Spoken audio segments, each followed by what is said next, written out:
7 января 2023 года. Минус 46. Якутия. Я вот надела советскую шубу мутоновую и мутоновую шапку. Но я сейчас чувствую, что холод пробирается сквозь мутоновую шапку. Сейчас пойду надевать все-таки меховую ушанку.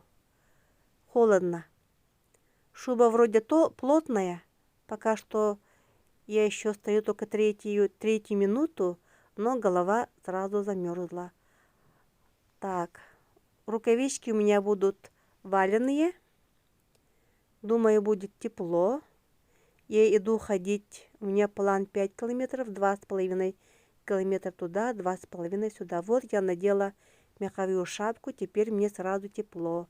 Сразу чувствуется, что холодный воздух не проникает сквозь эту меховую шапку. Думаю, будет тепло. Но все равно я чувствую такую тяжесть всей одежды, как будто я космонавт на Марсе. Вот я должна пойти в эту бездну. Нулевая видимость.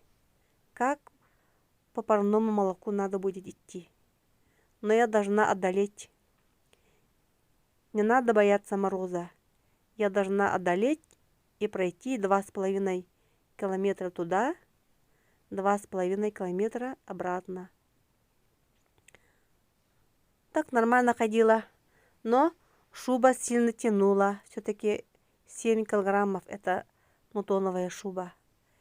И все-таки слишком толсто оделась. Надела 2 теплые ритузы, почти меховые.